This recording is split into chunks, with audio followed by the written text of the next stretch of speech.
Night of Terror at Waverly Hills Sanatorium. My escape from horror. Did you think hospitals were just for healing? Not Waverly Hills Sanatorium. This is my story of a night I will never forget. I have always been drawn to abandoned places with their silent stories. Waverly Hills, with its reputation as a haunted hospital, was an irresistible challenge. Each step was a dive into the past, the smell of stale disinfectant, the graffiti on the walls. The building seemed to hold the breath of its patients. The night amplified every creak, every rustle. I felt watched, as if the spirits of the dead were following me. Then I heard it, a woman's voice, faint but clear. She was singing a lullaby, a sad and unsettling melody. Terror froze me. I wanted to run, but something pushed me to go in. I took a step into the room. The darkness was total. Then I saw her. She was there at the end of the room. Her face was hidden, but her eyes, they shone with a spectral light. I fled from Waverly Hills, leaving that terrifying vision behind, but I'm not sure I really left it. If you love scary stories, subscribe to my channel. I have many more experiences to share. And if you have the courage, tell me your scariest story in the comments. Maybe I'm not the only one who has encountered the ghosts of Waverly Hills.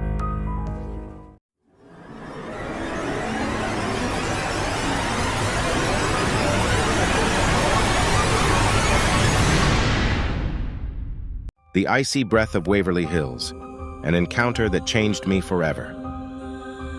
I will never forget that night at the Waverly Hills Sanatorium. It was a cold November evening, the wind howling through the broken windows of the abandoned building. A couple of friends and I, enthusiasts of urban exploration, had decided to challenge the sinister reputation of the place.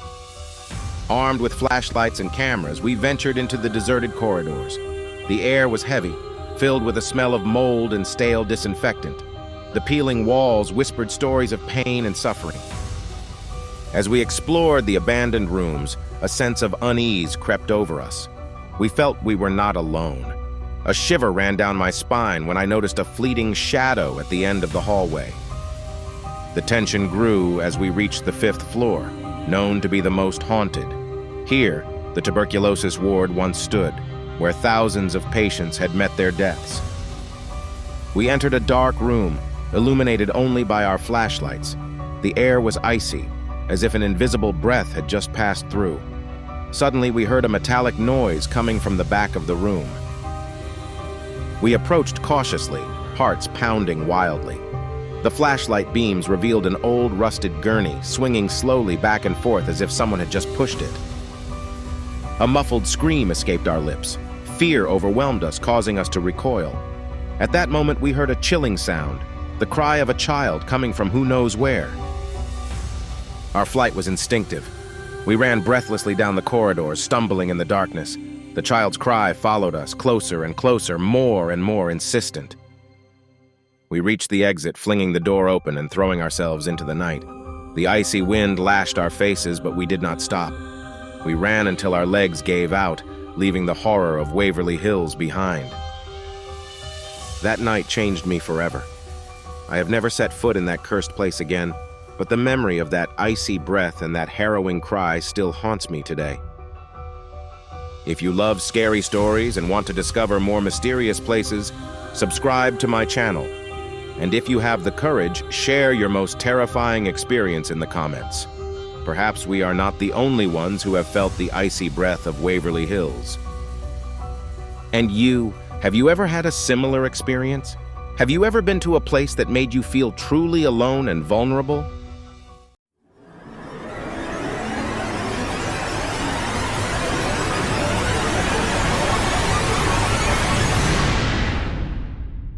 Think you're brave? Listen to this story and tell me if you'd still go. It was a dark and stormy night, the kind of night where shadows dance and whispers seem to come from the walls themselves. My friends and I, driven by a morbid curiosity, decided to explore the infamous Waverly Hills Sanatorium. As soon as we crossed the threshold, a cold shiver ran down my spine. The air was heavy, laden with oppressive energy. We ventured into the deserted corridors, illuminated only by our flickering flashlights. Every creak, every gust of wind made us jump. We reached the 4th floor, known to be the most haunted. The peeling walls and rusted beds seemed like silent witnesses to countless sufferings. Suddenly, we heard a noise coming from a room at the end of the hallway. With our hearts in our throats, we slowly approached. The door creaked ominously as I opened it. The room was shrouded in darkness, but the light from our flashlights revealed a vague figure sitting on a bed. It was a woman, dressed in white, with long black hair covering her face. She didn't move, didn't make a sound. I was paralyzed with fear, unable to look away. Suddenly, the figure stood up and turned towards us. Her face was pale and emaciated, her eyes hollow and spectral. A chilling scream broke the silence as the woman moved menacingly towards us. We fled in terror, stumbling in the darkness, while her screams chased us. We managed to reach the exit, stumbling into the stormy night. We didn't look back, but the memory of that spectral figure haunted us for a long time. If you have the courage to hear more chilling stories like this, like the video, subscribe to the channel, and most importantly, share your experiences in the comments. Do you believe in ghosts? Let me know what you think.